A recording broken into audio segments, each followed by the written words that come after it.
Tommy, we've seen Richard Dryden has gone to Yeovil. Obviously, it's never nice to see a member of staff leave, especially when you get to know them over more than 2 seasons. We've had Rich here, so talk us through that one.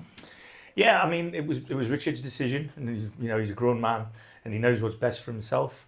He's worked with Mark before, and I'm sure that was a factor. But we haven't fallen out in any way, shape, or form. Richard's been a massive part of the whole 2 seasons and 6 games that I've been here, and he's been, like my right arm or my left arm, whatever you want to say. I have trusted him wholeheartedly, and I respect his decision. He's got his own. He's got to look after himself as an individual first and foremost, and he's from that neck of the woods, as everybody knows when he speaks, and so it's a little bit closer to where he's from. But we wish him all the very best. Like I said, he'll never be forgotten again. He's part of the staff that helped bring that trophy here, and we have nothing but gratitude and thanks to Richard. And I wish him, apart from the 2 times we're going to play Yeovil, other than that, I've told him don't come talk to me before the game. But I'm sure we'll share a glass after we play them, and I wish him and Mark all the best for the season. Yeah, he's obviously, like you said, he's part of that staff that have brought that trophy home. He's played a big part in that FA Cup run before as well, and obviously it goes without saying that when you came in, he came in too to steady that ship. So he's certainly left his mark over those massively. Listen, he was out of football when I joined the club, and I rang him out of the blue, literally, and offered him the opportunity, and he jumped at it. And he didn't have any guarantees. He jumped out of a regular job to get back into football for 6 games. But very quickly I realised me and him were going to get on well. He knows the game, he's played the game, he's coached the game, and he's done it. That's the second time he's won the trophy, might just let you know that. So he's I think Mark's getting a really good lad, and Mark knows that. So like I said, they have history together. They've worked at many clubs together. So that happens a lot in football. And like I said, we've got nothing but thanks for him, and wish him all the best.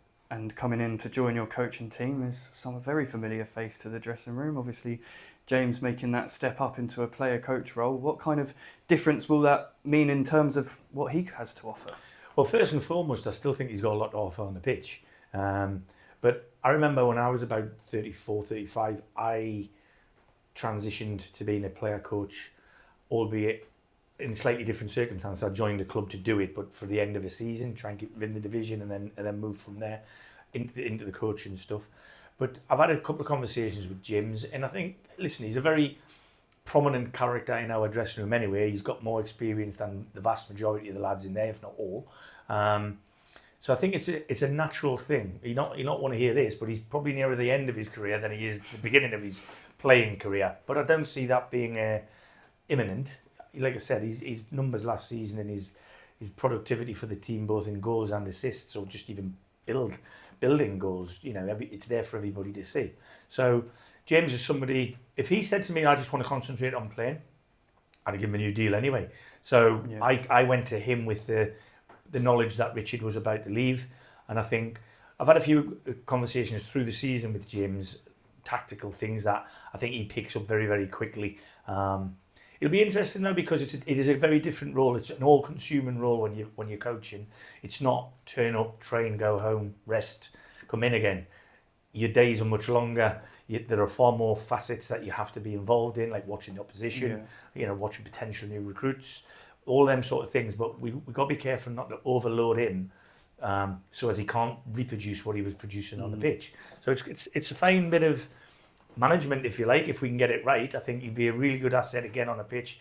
But I think he's got the approach and the tools, and he's got the want to be a coach eventually. So why not give him the first step on that ladder? And does that maybe say that over last season he was there and maybe giving you a bit of advice here and there, or maybe learning off you as well, learning off you guys as staff? Yeah, I mean, listen, James is never shy of giving his opinion in meetings and stuff, which some players are, some players aren't.